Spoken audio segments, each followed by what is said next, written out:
Good morning, everybody. We're here with David van Berlo today, who is from the Dutch Ministry of Agriculture, Nature and Food Quality. He's clearly responsible for the fabulous, glorious forests all around us. And he is here today to talk about setting up a network, which is what he's done as well, called Civil Servant 2.0, about Government 2.0. He's going to answer some questions about how do you set up an online community, and particularly within government.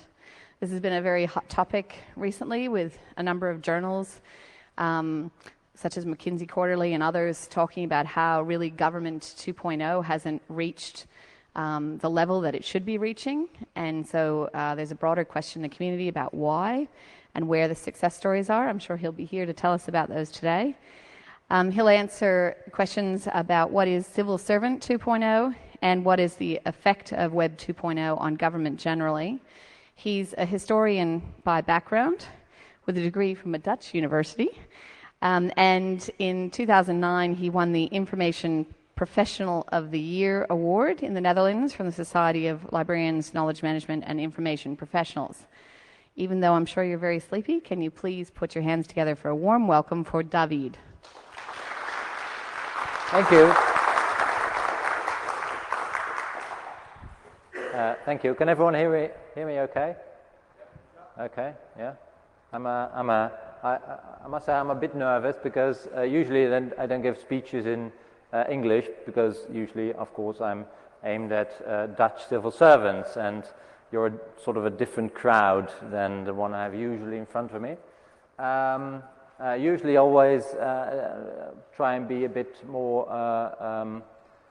interactive, but since this is a bit of a big hall, it's a bit hard to do that, so we'll just do the questions at the end. I think it's easier. I'll start by going to the first slide.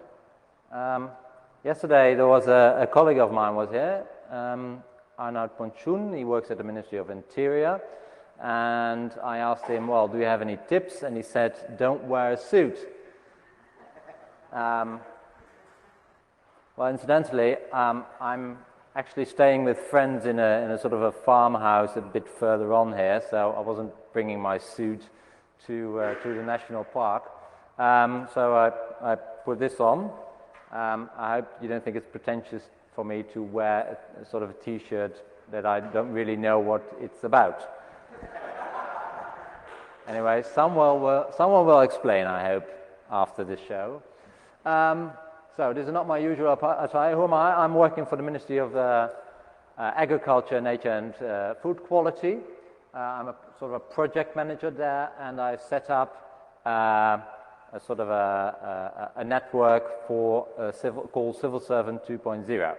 And the question is, of course, I'm here to talk about how this works. I'm not actually here to talk about Government 2.0. They said, no, you have to talk about how this works with communities.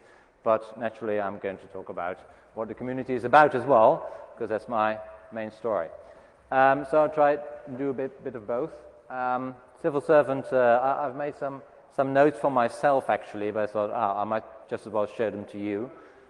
And if I'm not clear in what I'm saying, at least you can read what I mean and fill it in yourself. Civil Servant 2.0, it's a network of people who are interested in what Web 2.0 means for government. So I'll first go into that. And I've sort of written a book about it. You can also read the book. It's in Dutch though, but on the internet there's a wiki, and thanks to Google Translate, you can all read it in your own language. Things are so easy nowadays. But Civil Servant 2.0 or Government 2.0 has an effect on in three areas. The main area being, of course, in the relationship between government and society. Secondly, in how organizations work internally. And thirdly, what does this mean for civil servants? What kind of civil servant do you need then?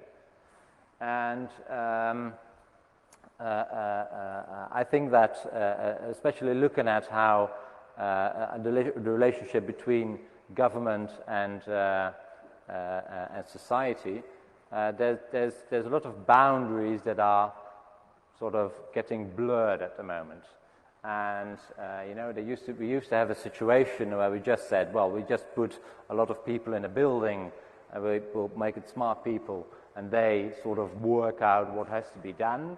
And there's a sort of, you get this gap between those people sitting there in a building trying to work out all these plans and giving them to politicians, and then people deciding about them.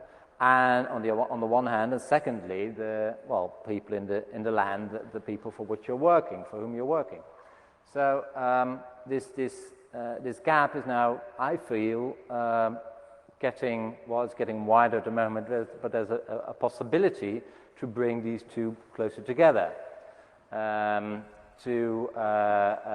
sort of see where you can sort of work together, how you can use knowledge in society, how you can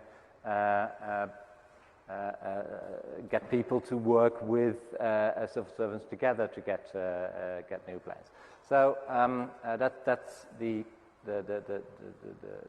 external aspect. Internally, the situation is that there's a lot of, there's a hierarchy with all these different organizations within ministries and within local governments that also have all these boundaries between them. And I think there as well you will see that because of a lot of digital new digital software and social media, people can work together over these boundaries, and you get a different sort of organization. And this will mean a lot, of course, for management, how to get things done within organizations, how to, get people from outside your own organization involved in what you're doing. So all these things do require a different sort of civil servant, not one that's very good at writing position papers and that sort of thing, but more of a, perhaps a community manager and a sort of a process manager who is very good at attracting the right people, the right knowledge into his process that he's responsible for, getting the right people around the table, but then in a virtual team, so digitally, and making sure that you make these steps and you get to a result. So that's the three areas where there's going to be, I think, a change in how government work and how government organizations work. So the main area the main a difference in how things work nowadays, how things work because of the internet and because of Web 2.0, is the fact that, it's actually those three words. The web, it's an open community. If things aren't open, you cannot make any connections, you cannot find information, you cannot find other people. So the openness is really, that what makes it all possible for people to connect and to find each other and work together. Secondly, the social aspect means that it's not about hierarchies and not about people having a certain function and giving people a job and saying, well, this is what you have to do in your job and that sort of thing, but having the right people there, finding a social network, and perhaps that might be someone who does that for a hobby, or someone who does that only for a very limited amount of time, but getting the right knowledge and the right people together in a sort of a social setting, and with that team getting things done. And thirdly, empowerment is about being able, giving other people the tools and the information for them to do something and get some work done. So those are the main. If you look at all the tools that are available nowadays on the internet and things you can do with it. You can, if you blog about something, you actually publish it to the whole wide world. This is something that is quite new. I mean, that wasn't possible earlier. So people are more empowered to bring their information around to the outside, getting people together to work together with them, and letting it grow. It's all about empowerment. And I think if you do the same to, giving information to society, for example, government information, and being able for other people, for example you, to work on that information and build something yourself, you're actually empowering society to pick up certain tasks of government, for example. And same goes within an organization. How do you empower your employees to do more and to reach their goals in the way they want to? So it's also about empower. So those three words are very important, and it's actually those three, sort of rules that I try to apply when I'm working with my own network, the Civil Servant 2.0 network. So how did it all start? Actually, it was a bit of an accident, because when I got working for the ministry, we were thinking, well, there's something happening, 2.0. What does this mean for government? We have to find out. Well, let's make a project of it. David, you go do that project. And I started blogging about it to attract more people, to see what other knowledge there is in the world, people who want to discuss things, that sort of thing. And while blogging, people come by, different people, and I was wondering, who are these people? So I started a network site, a Ning, to, sort of collect all these people together, and so I can see, who are they? What do they have to offer? What knowledge do they have? How can we use that in the project? And that's how actually the network sort of started by accident, because now 2,000 people are a member nearly, so it's gone a bit out of hand. So actually I was myself empowered by Web 2.0 software and possibilities to start this up, and finally to get where I am today, standing here on the podium. Thirdly, that was last year, so to say. So last year, I was trying to get this network together. As I said, I wrote a book about it, and it sort of got bigger and bigger and bigger, more work to do. So I thought, perhaps I should get some other people to join in. And so I sort of got a group of people together that had been, extremely active, and asked them to sort of come to in a sort of a group of editors. And this group has grown to about 15 people or something. And we started doing things together, so I didn't have to do it alone. Okay, there's a group of editors now. Next thing there was, I thought, if I have a new idea, let's sort of make a list of tasks. And so I made a list of tasks, all the new ideas I had. This should be done, that should be done, and put names behind it. And also gave it out to the rest of the world, saying, hey, here's a group of tasks. If you want to be active for Civil Servant 2.0, why don't you pick up one of these tasks? Which then didn't happen. So that wasn't the right way to get my network active. Another thing I then tried, as I said, I'm just stumbling along here trying to figure out how this all works myself. Another thing I tried was, okay, let's see if I can find people that are willing to participate, are willing to be active as a sort of a volunteer, and just asking them, hey, wouldn't this specific task be something for you? And that seems to work a little bit better. So hopefully I'm getting a few tasks like these done now to actually let the network grow and let the sites grow and get some activities there. For example, we do have a sort of a member of the week nowadays. I just asked someone, hey, wouldn't that be nice for you if you would organize this whole member of the week thing? Well, she's doing that right now, it's working, so I think that's going to be my new tactic in getting people involved. So the sort of that group of editors didn't really work to get, they're doing a lot of things. They're doing a lot of basic things like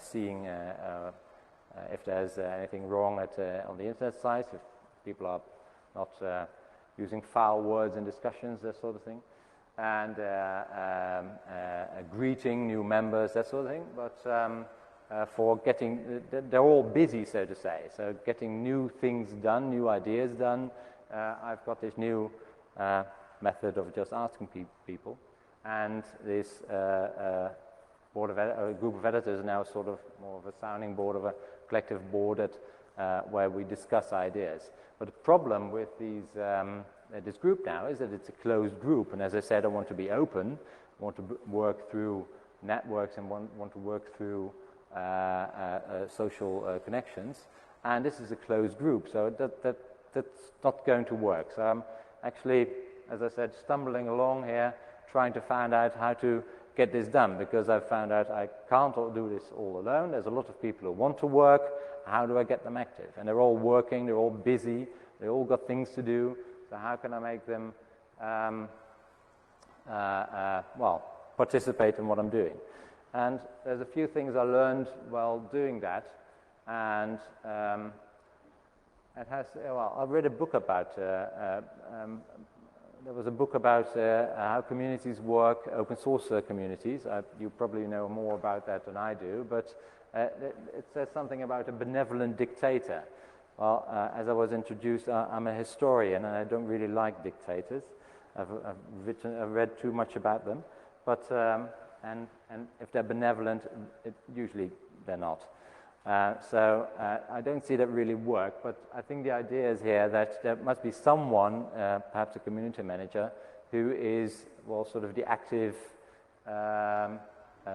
member who, well, I think picks up a lot of pieces as well, but also is someone who gives energy to others to, well, to participate and to become active and to keep going. That's a very important part of it. Secondly, I think that when you look at how decisions are made, a benevolent dictator, as I said, it doesn't really sound that well, but I think that what you do need to do is make it a sort of an open discussion and make sure that as soon as there's a sort of a goal to be to reach, there's someone who has to say, okay, this is what we're going to do. So you have to sort of push the button after the discussion. So I'm using this group of editors to, as I call them, so to say, to sort of have the discussion all together, and next, well, someone has to say, okay, that's the way we're going to go. And I guess it has to be me then. Also very important is that you have a vision and the goal to work for. And that I think it's, if you look at the members of Civil Servant 2.0, most of them looking at me to sort of make the next step in what is this vision for Civil Servant 2.0 going to be. And you need to have a goal and saying, and it needs to be a pronounced goal. So, for example, for Civil Servant 2.0, we're looking at a network of people, so it's not an organization. It's secondly, it's about Government 2.0, so it's not about anything else. So it's not for civil servants, solely for civil servants, but also for other people to become a member, as long as it's about Government 2.0. It's about trying to exchange experiences, and it's about learning about how to do this. So how to be a civil servant, how to work this, and what steps to make. So that's sort of the goal, and if you have that written out, you can always point at the goal and saying, okay, that's what we're going to do. It's a bit like Google having these 10 sort of lines that of sort of a strategy of how they are working. So that's what I use. As I said, what I've learned is don't do it alone. Trying to get many people involved, even if it's only for little things. Cutting things up in small parts is very important, so other people can pick up things. And as I said, everyone's busy. I think that trying to get a sort of a subgroup thing going as well. It's not just me talking to everyone, but that around a certain task you can get other people involved. For example, we do have meetings as well. Now there's a few people doing that, but there's one person that I usually speak to as responsible for getting that done. And what I've also learned that to reel people in, so to say, you have to start with small things. You can just say, just start by blogging or start by discussing. If people get enthusiastic, then you can give them other tasks, and that's how you sort of reel them in to become active volunteers. And of course, empowering people, so making it possible for other people to do things. We're sort of working to get ambassadors in different organizations within government, local government, provinces, that sort of thing, other ministers, and for other people to sort of spread the word about Civil Servant 2.0. You have to, of course, give them all kinds of information and possibilities to spread it out. For example, a sort of a standard poster that people can print out and hang up on the wall of in the building of their organization. So what is going to be the next step? I'm thinking about opening up this sort of board of a group of editors to make it more open so other people can flow in. I'm thinking what I'm also doing is sort of setting a Google-like list, setting up a Google-like list of how we work as Civil Servants 2.0. So people can look at that and think for themselves how they can take Civil Servant 2.0 further. Actually, I'm just working on the top-down area as well, getting sort of management involved and that sort of thing. It's not just a bottom-up thing. You have to work from both ways. And get some ambassadors in different organizations. So, as I said, I'm just stumbling along here and trying to find out how I'm supposed to do this. The reason why I think this is interesting is because, especially interesting, not just for getting the network further and through this network putting sort of a government 2.0 on the agenda, but also because it's a sort of a metaphor for how society may perhaps work, and that's where again it gets interesting, of course. If you look at all the possibilities of the internet, how things are being organized, if you look at open source communities, how can you use these mechanisms? How can you use them to make government and society better, to make it work better? That's the big question, of course. Could you see, for example, Prime Minister Balkenende as a community manager, or could you see, if there are people from Britain, British Prime Minister Brown as a community manager? People would laugh at the idea. Oh, I did see a very good TED talk by Brown yesterday. So he does have this vision, and he can really bring that over. But he's a better speaker than I am, by the way. But Obama as a community manager, some people might think, hey, yeah, I do recognize something in those words. So I think that's going to be an interesting period in trying to find out, okay, how can we make that work? What kind of what works and what doesn't? And this whole idea of getting the Civil Servant 2.0 network to work that way is also a way of learning about, hey, how can we get society to work that way? So usually when I talk to government organizations, to civil servants in speeches there, I say, well, start inside your organization, start within your organization and try to work in a sort of a Civil Servant 2.0 sort of way within your organization with your own employees. Because it's sort of a safer environment to find out how do wikis work, how do social networks work, how does blogging work, how does all this work, and how you get processes going in this new way. Second thing I usually tell them is get your own information online. The reason why I say start internally is because a lot of people find it, a lot of civil servants find it very menacing to go outside and start reacting to blogs and everything. Is people don't know how this works, what the culture, the blogging culture, the Web 2.0 culture is. So they're a bit nervous about starting there. So if you start internally, you can learn about that. But if you want to do something externally, if you want to do something towards society, at least you can start by opening up your own data and making sure that other people can build things upon that data. So you don't have to do anything yourself, and you're still helping society along with all the data you have within the organization.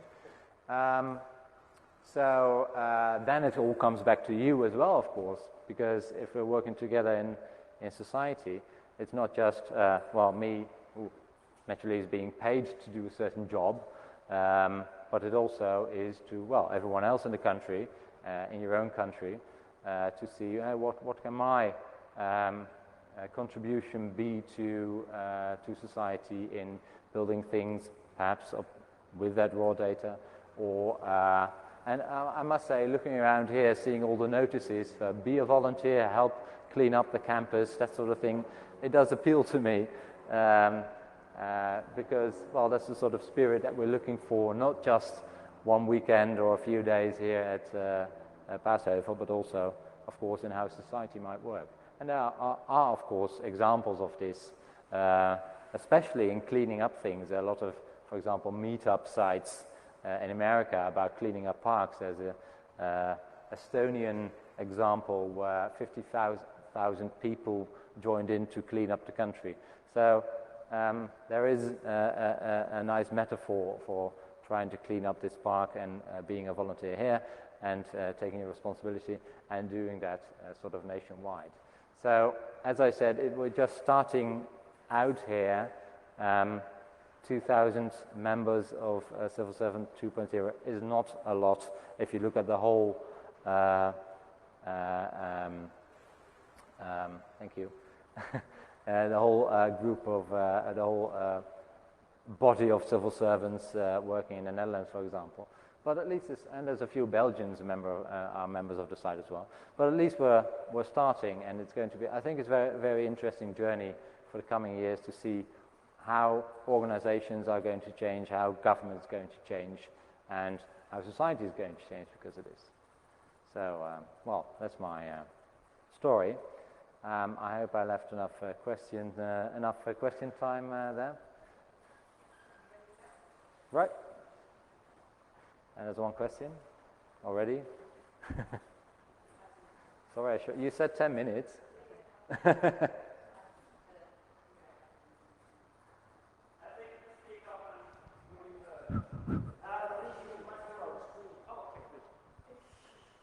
Hello. I have a remark and a question. The remark is that if civil servants are trying to get hold of how things work in the open source community, perhaps a suggestion, there are excellent documenters and a lot of documentation needs to be written in the community. Just sign on for one of the projects that sounds interesting to them and start writing and discussing things. It's probably a good way to just practice before leading a community. That might be a very nice idea. The question I had is, have you read the Transition Handbook by Rob Hopkins? Sorry? the Transition Handbook by Rob Hopkins. I think you should read it. It's No, about, thank you. it's within the civilian world. It's people who are trying to build communities, and after they've grown to a certain level of maturity, step up to local government to say, we want to cooperate with you. It's an active movement that's developing rapidly in the Netherlands. There are tens of such societies building up in cities around the Netherlands, as well as in the rest of the world. The main intention is to work against peak oil, that is the despair of oil running out, by way of forming local communities. So you have to know other people around you, both government and civilians. And that might be a very interesting thing to combine with what you're doing here. It's not electronic, but it's about communication. And that's what you're looking for, I think. I'll write down the title for you. Thank you. Michiel Leenaars, NL Foundation, and the guy who wrote the title of the poem on his shirt. It's a function that calls itself and eternally becomes a void function and crashes your whole computer if you type it into one of these computers here. So actually, I wouldn't know where to type it, so don't worry. So first three things. I'm very glad you're on stage here. I'm really happy to see that you're sort of venturing out and talking to a lot of people that may have a lot of ideas about how to run things, because this is a sort of a pit of people, a snake pit of people that have bad experiences sometimes with governments. We have people here that literally were thrown out of their country by governments and followed and had their colleagues imprisoned and so on. And so there's a lot of people that you should talk to here. The second thing is, you said Obama's community manager. I know Obama's a very fashionable guy, but I think actually you should look at the parliamentarians, because we live in a parliamentary democracy, and the parliamentarians are actually the community. You said don't do it yourself and have somebody to watch over it. Actually, Balkenende should never be a community manager. Everybody knows that. It's the parliamentarians that round up clans. And so the SP or the Socialist Party or the Liberals, or they grow clans because they're good community managers. And then you have people within the parliament that you appoint to do certain functions, and they are just management. And I think having that layer into your model, because people never, when they talk about government 2.0, talk about parliamentary democracy, and it's actually a very fundamental point is that we don't live in a state where the government works. It's the politicians that are assisted by civil servants, and they have to do the footwork in getting the community grounded. I mean, if you look at how the Socialist Party does I know how it works, yeah. But if I may comment to that, the point is that a lot of things are being done by government. Most things ministers and politicians don't know about, because, I mean, it's just doing business. I mean, there's 100,000 people working in government, and they're all doing things, either looking at in a sort of part of town, trying to clean up the neighborhood, you know, what has to be done to clean up the neighborhood. You know, they're figuring that out, or there's a lot of people, of course, getting together, people to think up new ideas about a better, well, for example, in the US, a better health system. But in doing so, all that whole process, the whole process before you get to politicians, is actually what civil servants do. And my point is, don't do this alone, because there's a lot more knowledge in society than there is in government. So in preparing ideas for politicians, in that part, well, you can get a lot more people involved, and you can get a lot more communities involved. And same goes after, of course, a political decision, after it's been to Parliament or after it's been to the Council. Of course, then it has to be made into a reality, into a fact. You have to do something. And in that area as well, how can you do that in a more of an open way and a social way, and in a way that you are actually empowering people and not doing everything yourself? So I do get your point about politics, but I'm actually talking not about politics, but about the actual work of government.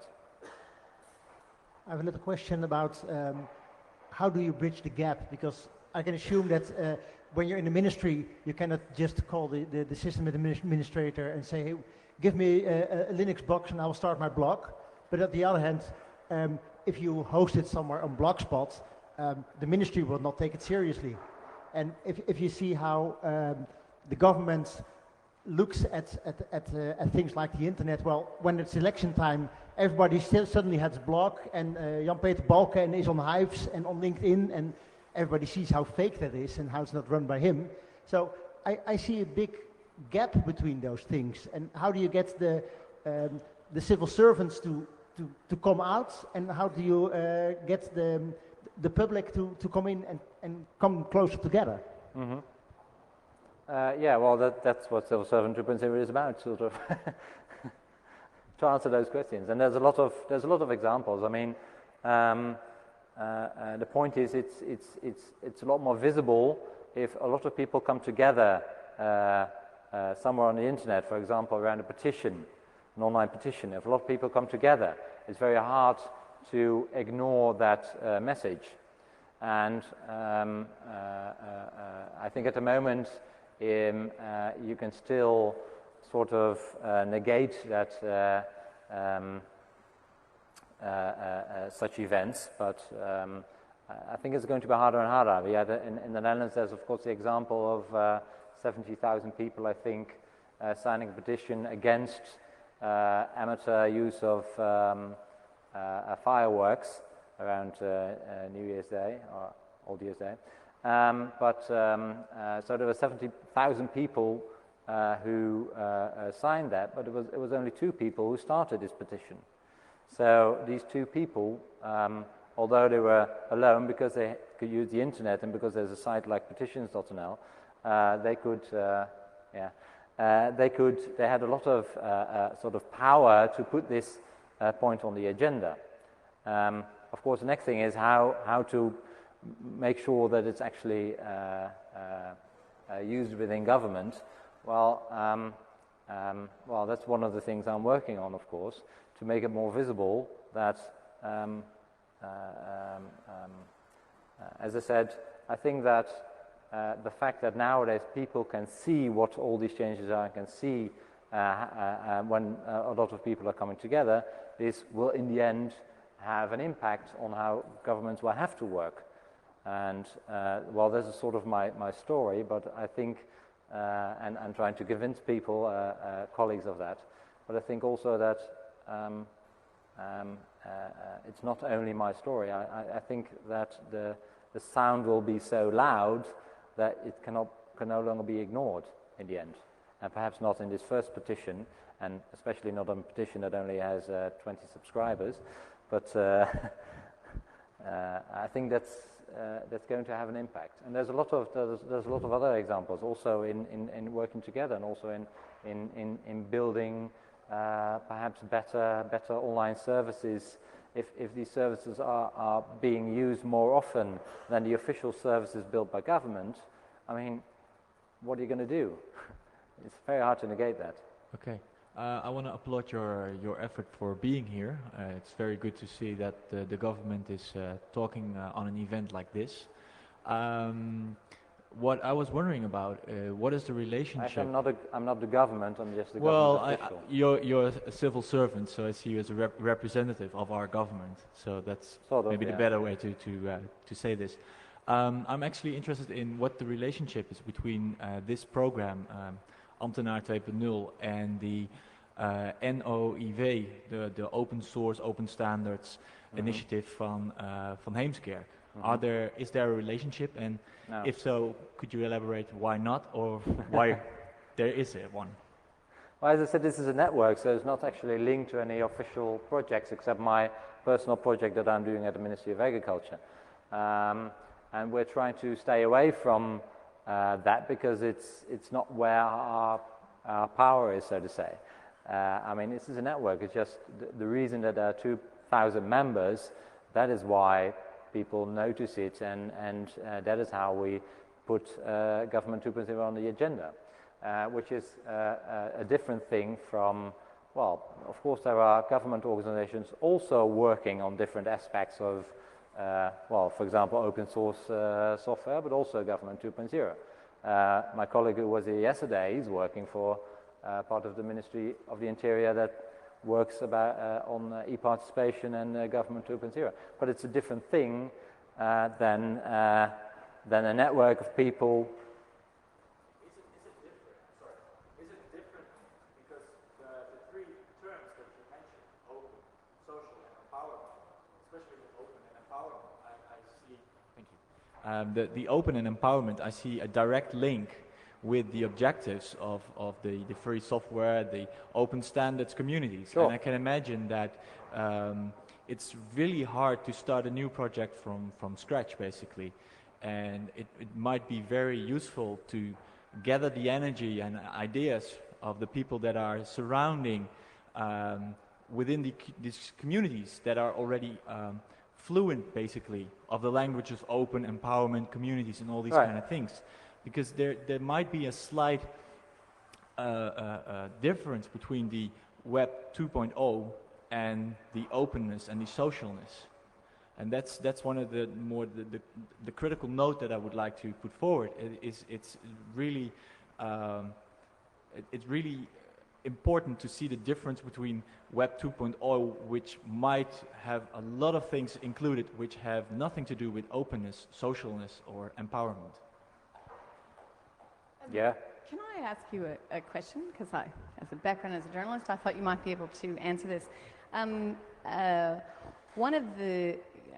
Some governments have embraced this Web 2.0 for their benefit of communication sharing within government. So the US military has got Intellipedia, so that different agencies that wouldn't otherwise talk to each other. And then there's the element of sharing outside. I'd be interested to know, would you have a view on how successful the Dutch civil service, not talking about politics, has been in each of those? Could you rate it on a scale of 1 to 10, with 10 being reaching its capacity of what it could be versus where it's at today? Oh, right. In using these internally, you mean, like Intellipedia? One is internally, and then one is the external with the community. So using the technology first for internal. Yeah. Well, actually, I think we're using it better externally than internally, because externally it's very easy to well, for example, set up blogs or start twittering or whatever, and getting people together, doing all these e-participation projects. I think actually externally we're doing that better, all these different organizations, all these different local councils and that sort of thing, than internally, because internally it's actually a problem that there's a lot of organizations and there's a lot of different systems being used, so it's actually hampering collaboration internally. So it's a lot harder to start working with these tools internally and with this way of working than externally. So, but still, we're just starting. I think there's, I usually write about the potential, and then you're always thinking, well, the potential is over there somewhere, and now we're here. And a lot of colleagues I know are still over there. So, if I were to rate it, I would still give it a 2 out of 10, something like that. For the internal? For the internal? For the external. For the internal, that would be 1 then. Other questions? And the potential is enormous, but that's good to know. We're just starting out. Hi, I definitely applaud your efforts being here and interacting with the community. I'm from America. If this ever happened in America, there would be a revolution if civil servants and government started talking, especially in the hacker community. I noticed a lot of what you talked about with 2.0. You talked about things being involved in the community, but you also talked about there being a community organizer and a dictator. I'm curious why, when hackers talk about things, we don't need a leadership. Here at HAR, there's thousands of people. There doesn't need to be an overarching structure. There definitely doesn't need to be a dictator with ultimate power. So my question is, why, when government or people from the government start talking about 2.0, why does there need to be a dictator with ultimate power, even though you admit that that's been a really horrible idea in the past? Why do we need an outdated concept like a dictator? Well, I got that from an open source book actually, but open source community. But I do have an answer. I do have an answer to that because finally you have to get a document or a decision ready for politics, as I was talking about with Michiel. So you do have to have a certain goal in reaching a point where there's a sort of there's a document or a decision ready to be sent to Parliament or to be sent to a minister or a council or whatever. And in that process, there's a lot of things that you have to weigh, so to say. So there has to be someone who has the role of, well, community manager or whatever, a role or a process manager or what you call it. So someone has to have the role to keep that or that date in the back of his mind and the point that he wants to get at. But I think the change is in how you get other people to join in that in building that final decision. And like I said, in getting the right ideas in getting the right knowledge in, perhaps in getting the right opinions in as well. But I think as soon as you start about opinions, it's nice to have a view of what opinions there are around a certain subject, but you can't really do anything with them, because as soon as you start weighing them, you're getting in a sort of a democracy situation, and that's not the goal. Our goal as civil servants. That's at the end of the line when it gets to politics. So, as I said, in getting the knowledge and ideas together and getting taking steps towards a decision that you can lay before a minister or an alderman or whatever,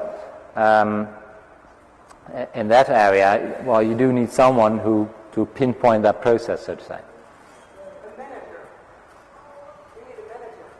Yes, the process manager. Right. That's what I said.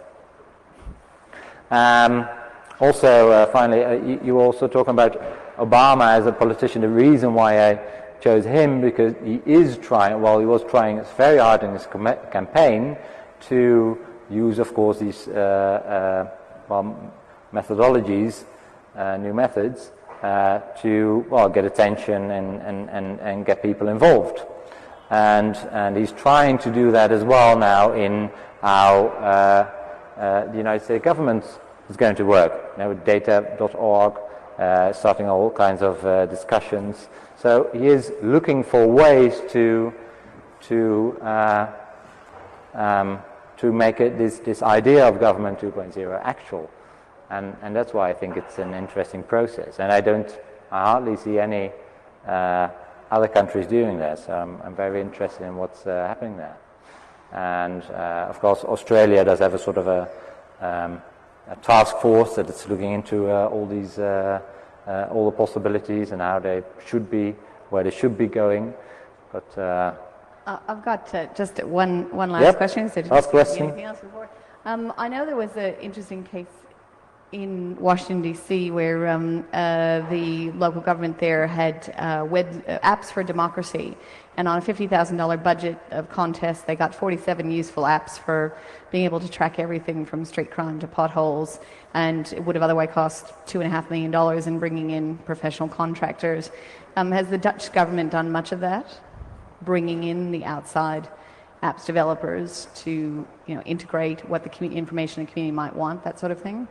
Yeah, the Ministry of the Interior had they had a sort of a prize thing last year, and there were a few interesting apps, not the apps, but ideas about apps, and they do get a little funding, about 25,000, I believe, euros, and they are being built right now. But I do think it's very small still. Early days. There's also, sorry? It's early days. Yeah, so that's the Ministry of Interior. There's also, of course, hackthegovernment.nl. It's an initiative that has the same goal. It's a bit like there was something like that in England as well. And well, those are the sorry. Yeah, you could show that as an example. Right. Yeah. So Digitale Pioniers, where there's ideas and they are funded by the government. So there's different small things in that way. Yeah. Terrific. Can everyone put their hands together, please, to thank David very much for coming?